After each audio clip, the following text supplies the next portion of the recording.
Hello, welcome to Harmony with Spices. I'm super excited that today we are going to cook a very authentic dish that's close to my heart. It's a Nadan Meen Curry or a fish curry cooked in clay pot or Chatti.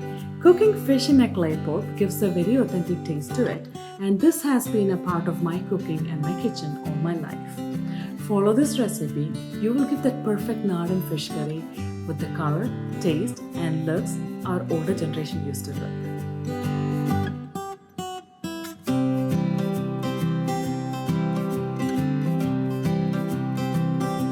Making a really Nadan fish curry is one of the easiest dishes if you really understand the secrets behind it. So let's start with the fish first. A lot of people have different opinions about fish and taste for fish.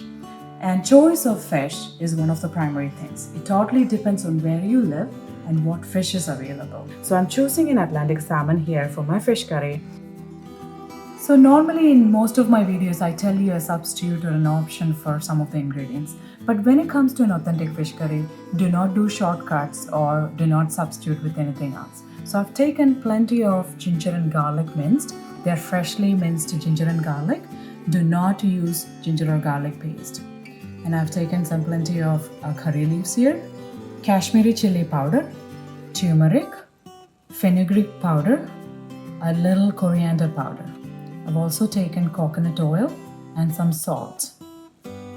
I took few pieces of tamarind. I rinse it well and I soak them in water. So this is the type of tamarind you want to use for an authentic Kerala fish curry. If you're using the Chatti for the first time, there is a curing process that you have to do upfront. Adding the oil when the chatti is hot. Now add the ginger and garlic. Saute it until it turns soft. You don't want to fry it.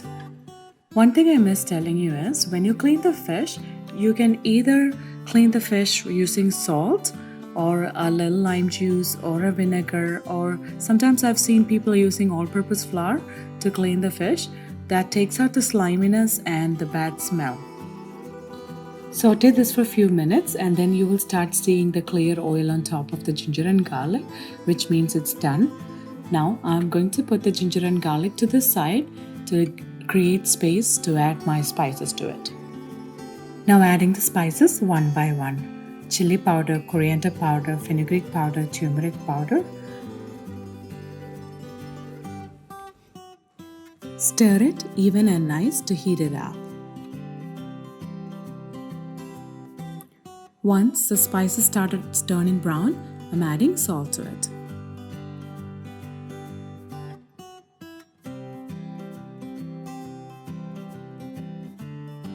Now adding the tamarind and water to it. Stir it well.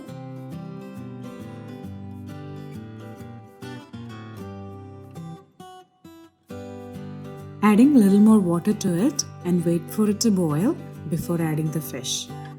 Adding the curry leaves.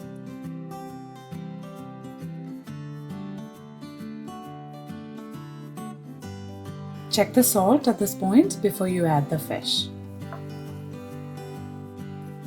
Now you can slowly add the fish into the gravy. Add them one by one. Squeeze the water out from each of the pieces and arrange them well and nice into the chatti. Adding more curry leaves on top of the fish. Do not use a spatula or stir the fish like you would do on another curry. Only stir the fish this way. Just make sure there is enough water to the top of the fish. Now cook it covered for 10 minutes. The fish only requires like 10 minutes of cooking time. So it was on medium flame for the first 10 minutes. Now I'm going to bring it to the lowest and keep it on the stove for another 50 minutes.